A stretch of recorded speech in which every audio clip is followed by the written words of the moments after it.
Ian, Yeah. what's the first level of bass line? Root notes. Ugh. This is the first bass line I ever learned, actually. Incredible. What a bass line Adam to Clayton. learn. First one. Just hunted down every note on the E string. Just root notes can be incredible, powerful. Is that it? Are we done? Can we go? Oh, should we back it up? Should we just, all right.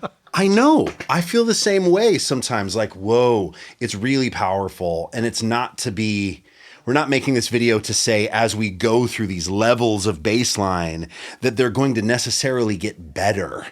They're right? not going to get better. They're not going to get harder. We're just adding in different harmonic components as we go along. We start with root notes, which is obviously the simple and arguably maybe the best type of bass line. Right. And then we're just going to keep adding to these until we get to, well, we don't know where we're going to go. We're just going to keep on adding components in until we get there. So we've got root notes, right? What's next? Dude? Yeah. What's next? We're going octaves. That's right. Of course. It's the same note in a different register.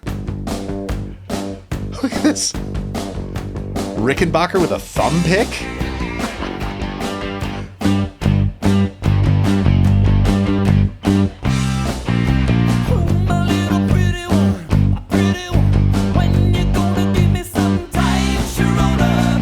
And there's a great example of just that octave thing, right? You know, whether you play it with a pick or not, however you want to play it. Just that figure immediately. It's the same note, but it wouldn't sound like my Sharona if you were playing this. That doesn't sound like my Sharona, right? Yeah. You have to have that register jump in order for it to say that it's my Sharona. Same note though. So cool. Yeah, exactly that. And we cannot talk about octaves without talking about one more thing, Mr. Allison. Yeah, let's do it. Slap.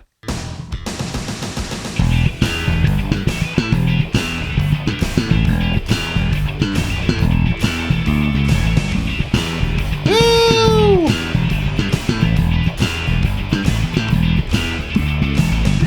So cool, right? And just octaves. Yes. E, G, and A, baby.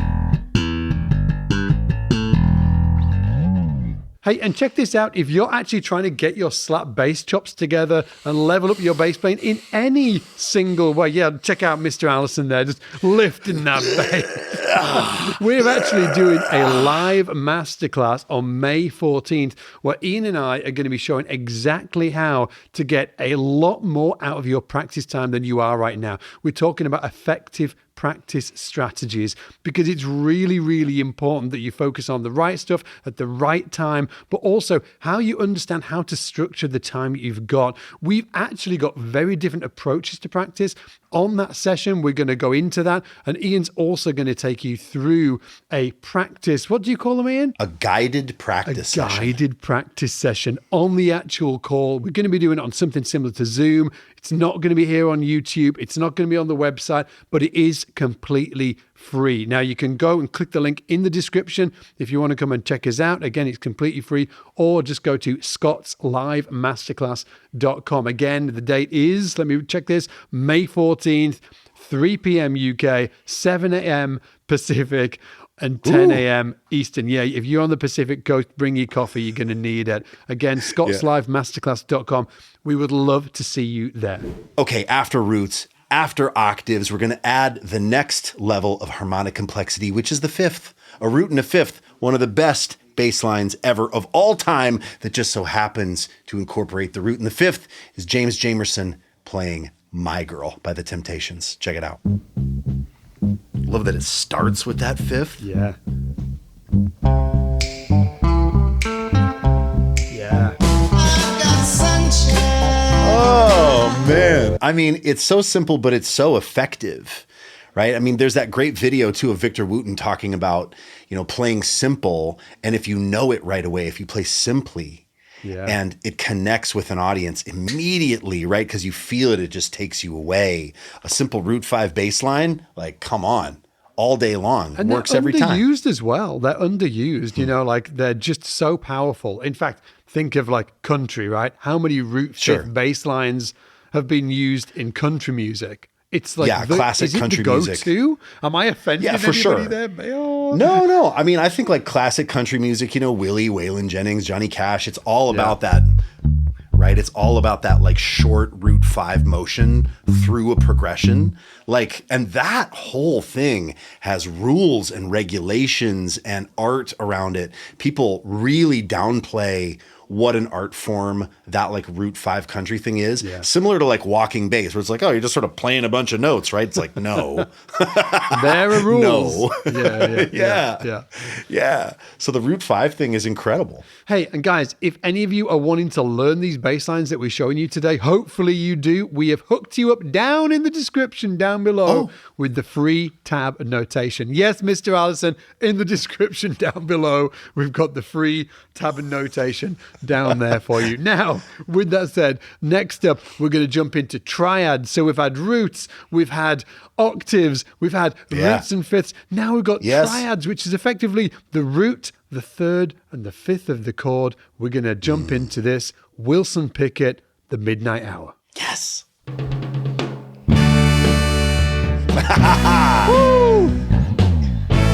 That was for you. I love a slide. I'm gonna wait till the midnight hour. Come on. Come on. That's when my love comes Jinx. tumbling down. Oh. I'm gonna wait till the midnight hour. Like, it's so canon. It's like learning that thing. Show us just like from an open position, that slide triad, E to A. Show us how you do it. Exactly. On the E, it's just open E to the major third and then the B. So, and then it goes to the A and it's, and that's it. Same shape. Yeah. Yes, sir.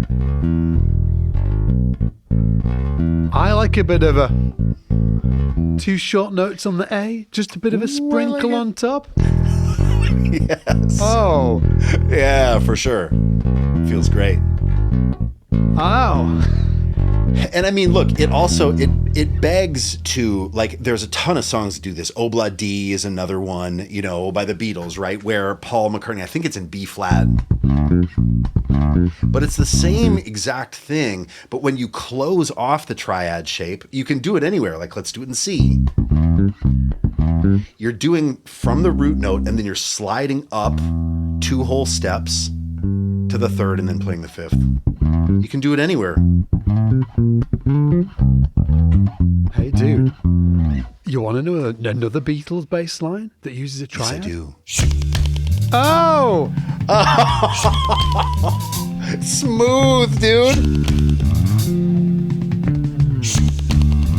This is like one of the best bass lines of all time, for sure. Now, I know somebody might be thinking, hang on, that's not a triad. That's not a triad. You're playing the D and then... Yeah, coming way up there and doing some fancy stuff. But check it, because the D minor triad is here, right? Right. But check it out. They're playing D, which is the root note. They slide up to the fifth of the chord, so, and then the minor third, he plays an octave higher and then back down to the D there. Of course, the he we're referring to here is Mr. Paul McCartney. Paul McCartney. Sir Paul McCartney. It's an unbelievable bass line. And what a cool use of a triad, right? Because it would not sound the same. That's the same notes. Hey, do you like watching videos where we break down bass lines? If you do, and if it's brought you any value whatsoever, please give the video a thumbs up. Subscribe to the channel. We want to do it more. Okay, so it seems like now might be the time that we're going to be doing arpeggios, which is essentially the root, the third, the fifth, the triad with an extra added note, the seventh. Mr. Allison here, One of his favorite bass lines is Money by Pink Floyd. Scott, one of your favorite bass lines too? The dynamic range, man.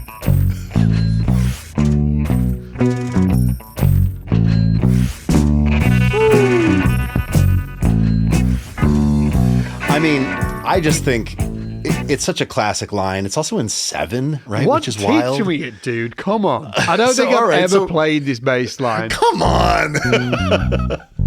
Yeah. Oh, there That's we it. go. You got it. Wh- Yeah. Where do you? So he goes root down the thing to the F sharp. Do you play that or open the 7? I think that Mr. Roger Waters is playing open A and an open D as well. So right, like a B power chord, and then I need a fifth. pick. I need a pick. Yeah, you do need a pick. I'll do the thumb instead.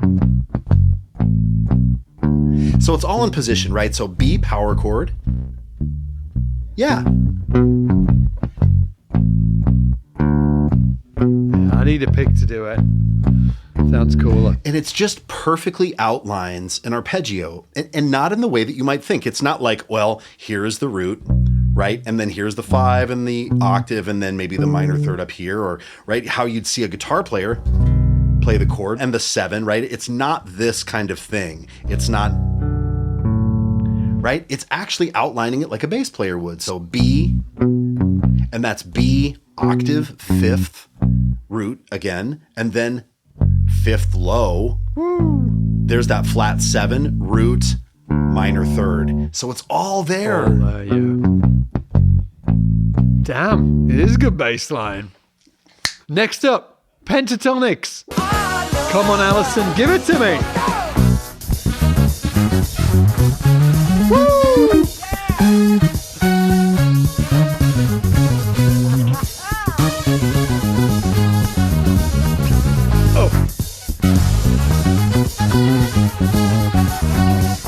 I mean, that is quite a romp through a pentatonic scale, Yes. right? Like, that's insane. Really, all a pentatonic scale is 5 notes. Penta, 5, right? In this case, I'm playing B major. But if you think about B, right? 1, 2, the 3rd note, the 5th note, the 6th note of the scale, right? So B major scale, we just take the 1st note, 2nd note, 3rd note, 5th note, 6th note, and then it starts again at the octave, and that's it. And you've heard this 8 million times, Maybe more. right? Maybe more. maybe more. And so the whole thing is based on a pentatonic, B major pentatonic scale. Every single note, with the exception of one passing tone that's in that riff, is inside that lick, that unison lick that they do. And if you want to learn it, Scott, where do I go? We haven't done it, we didn't do the tab notation this time. Oh my God, we didn't do it. We did it. We did it! We did it. Down in the description, guys. Hey! Notation down below. Go get your chops on. And hey, just as while you're down there as well, sign up to the live masterclass Ian and I are going to be holding the 14th, okay, Wednesday, the 14th of this month. We'd love to see you there. They ain't going to be here on YouTube. We're going to be talking about really how to get the maximum amount of goodness, of juice out of the squeeze when it comes to the practice time that you've got. We're going to be sharing our different approaches to practicing because we've got different approaches. And Ian's also going to be taking you through a live practice session as well. So if you come along, if you're at work, you can sneak on under the desk. You know, you might not want to bring your bass under the desk, you know, but we'd love to see you there. But if you're at home, bring your bass because you're going to be using it. Okay, now, next up, we're still on pentatonics, dude, because what you were talking about is a major pentatonic. We need to talk about the minor pentatonic. Who you got for us? Who you got? Yeah, I mean, there's Rage Against the Machine. Let's go. 1992, the top of Bombtrack. Listen to this. That whole thing.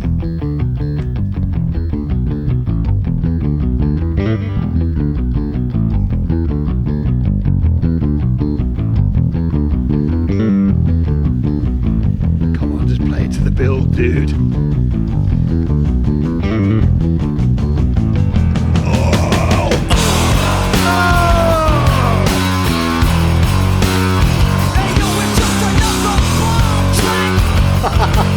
Side note, everybody that was in the 90s, okay, what a moment. Remember? Oh, what a you had moment. Guns N' Roses doing their thing, and then suddenly Rage Against the Machine comes out with that first album. With that album cover. I know. I can remember my mum picking that up and looking at the album cover and then looking at me. And then looking back at the album cover and just having... She had so many questions.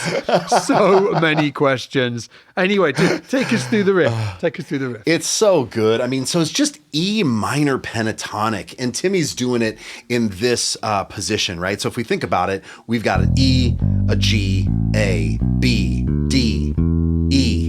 And then, it continues to go on from there, right? Open G, A. So the shape of it...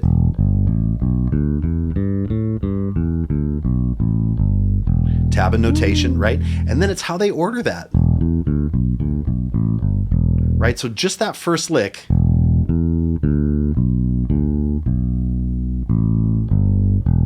Right? Goes on from there. And then there's some trills. Right? Yeah. And it's an amazing riff, and it just deals with only the E minor pentatonic scale. Tab and notation is below. Yeah. Side note as well, I think the minor pentatonic might be the most useful scale. Is it? You think so? The most useful? It's the most useful. I think that the major scale is like the most important. I think the minor pentatonic might be the most useful. Maybe the major I don't know. Gives you riffs like... Yeah. You know what I mean? Like, so useful. So useful. Yes. Anyhow... So that was pentatonics. Next up is full scales. Okay, full scales. So we've had roots. We've had roots and more roots. They're called octaves. We've had roots and fifths. We've had triads. Yes. We've had pentatonics. Right. Now it's full scales. Didn't we? We also had the full arpeggio in there. Oh, goddamn, we had the arpeggio. Right? I thought I remembered it all. What? Give me a break, dude. Give me a break. Here we are, full scales. Please welcome Chic singing Good Times.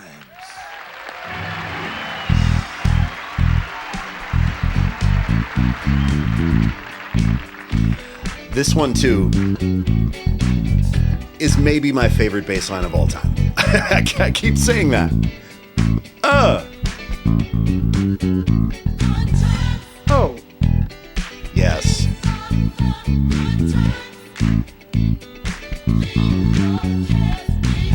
What a bass line. What a bass line, right? It does not get more legendary than that. And he's just E Dorian. He's just playing all the way up the E Dorian minor scale. So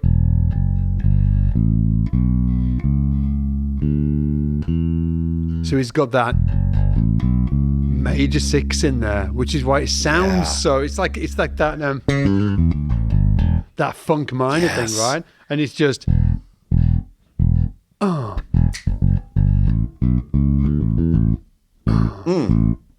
Yes, sir.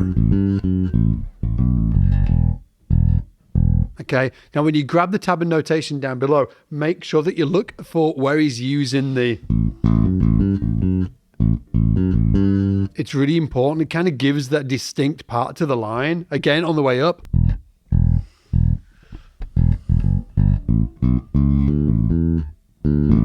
It's got these little bits in there. Are you sure it does that? It does when I do it. A little bit of a sprinkle in there, dude. A little bit of a sprinkle. It sounds cool for sure. That might have been a Scott Divine edition. Feel free to use it. Free of charge. My gift to you. On the Ed Sullivan Show? Come on. I think they're really playing.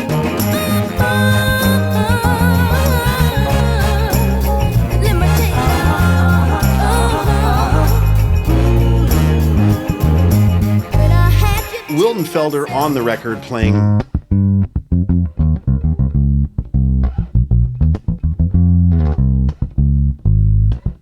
It's beautiful. Again, so this is another incredible bass line that just uses a scale. In this case, it's the major scale. It's just the major scale. It's just an A-flat descending major scale. And I love that it doesn't give you the A flat at the, you know what I mean? goes back It up to comes the down. 5, right? Yeah.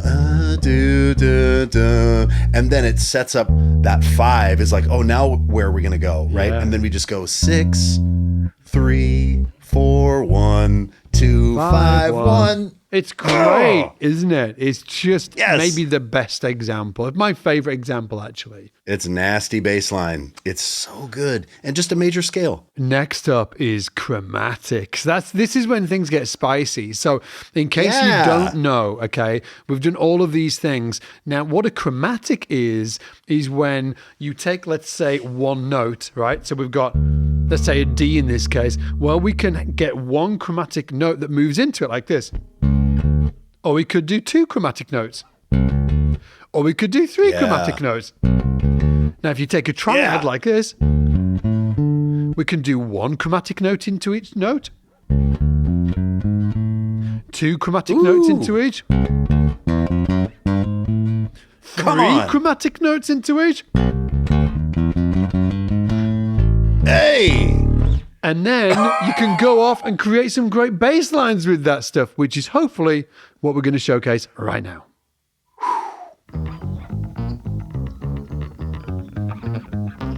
So straight as well. Yeah. Oh, Keyboard gives it the swing.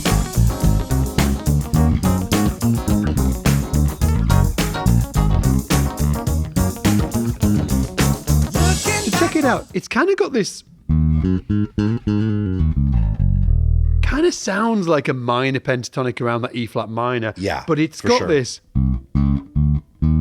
That chromatic line right there. Okay, so you've got this. Yes. Right? I think it starts low, doesn't it? So And then that walk up, yeah. that walk up.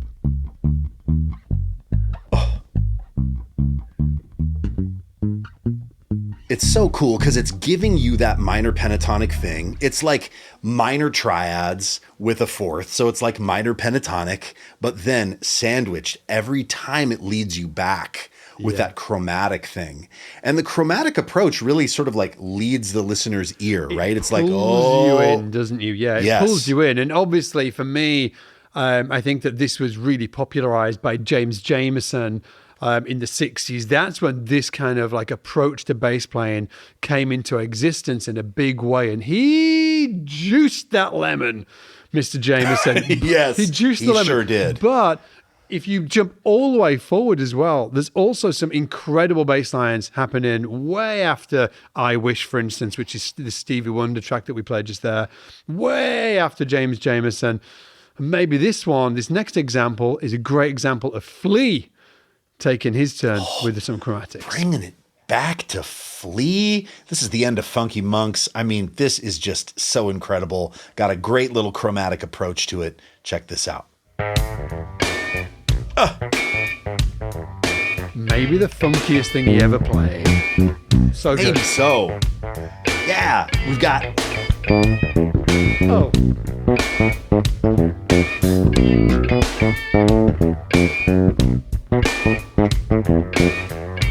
that yeah. thing. Biddly Oh diddly. man, diddly diddly. So good, isn't it? Yeah. Yeah, there's sort of 2 sneaky chromatic things that he plays, really. And you can think about a chromatic note as just notes that are a half step apart. Yeah. So he starts this, it's in B, but he starts this from going from the 6th of B to the flat 7 of B. So right away we have a chromatic approach, just 1 half step. Yeah. But then finally, that thing. Also, I got that bridge pickup going, trying to get that barky sound. So can you count in as when you're doing it as well, dude? So because it's Yeah. really important for everybody to just understand what Ian just said. He's not starting on the B. It's No, that's right. he's starting on yeah, this actually, little. Yeah, and beat 1, 1. It's 1, 2, 3, right? And so we don't hear the 1 of the chord. We don't hear the B, the tonic, Yeah. until beat 3. So actually, the 6th here is a pickup to beat 1. 1 is actually on the A. 1, 2, 3. Oh, so good and so syncopated as well. Yeah.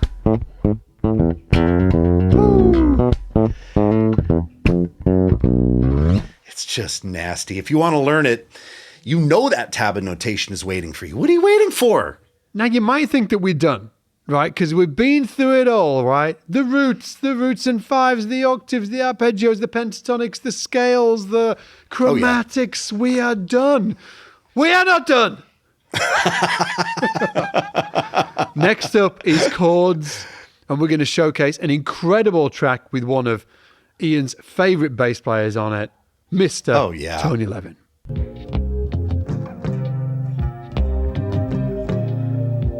So he's playing some arpeggios, but then he's playing notes together, right?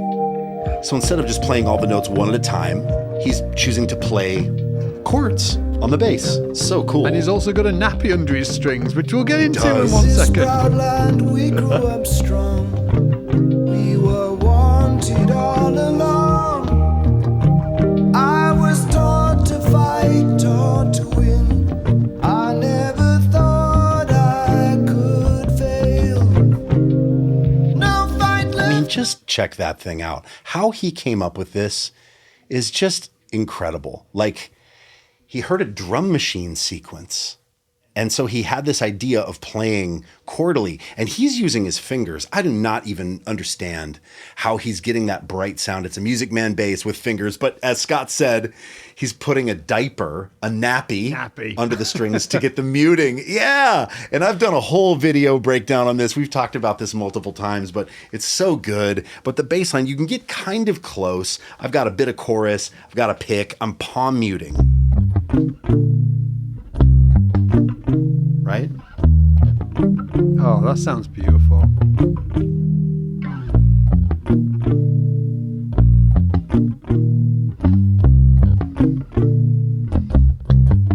So no nappies needed. You can just do the No palm nappies needed. And really there's this kind of like, almost like you're sort of slow to rake through the chords to kind of give them some separation. How does he do that with his finger? I think You're just going down. I think he's probably raking down, but without the muting. With the muting, you really hear the separation of the notes, right? But without the muting, it doesn't sound the same. You got to have that hard mute going. I'm just doing it with my palm. Sounds awesome, dude. Sounds awesome. Now, we've got another sneaky chords one for you that is one of my favorites. And you might have seen this guy playing on a 6-string. Well, old Allison here. Well, maybe not so old, but, mature Allison. Okay. He's going to give it to us on a 4-string. It's Them Changes by Thundercat. Oh. Multiple bass parts, but all of the harmonic information is coming from chords. You play it on a 4, kind of like this.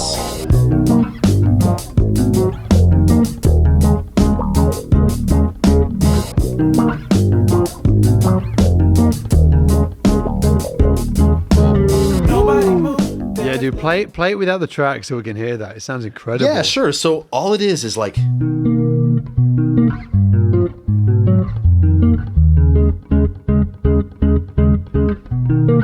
I love this last bit on this time round. Here we go. Oh, that thing, yeah. And he doesn't do that much on the original, actually. He still stays with that sus shape. Yeah. But live, he'll do this. He'll give you that like release. A little bit of right? resolution there. Yeah. But essentially, all I'm doing here is I'm playing a B major 7 without the 5. And then I'm playing a G minor 7 without the 5. A flat minor 7 without the 5. And then F minor sus. Actually, just like F7 sus. Yeah. Does that make sense? Yeah. And then to this E flat 7 sus shape that gives way to E flat 7. Sounds beautiful. Sounds absolutely killer. Again, tab and notation down below if you want to check that out. It's totally for free for you. And again, Ian and I are doing this live masterclass. We'd love to invite you to it May 14th. May? May? That's right. You got it. May 14th. I got them.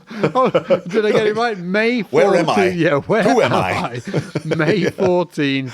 And we're going to be teaching, we're going to take you through a live practice session, but then we're also going to talk about and show you the structures that we use for practicing.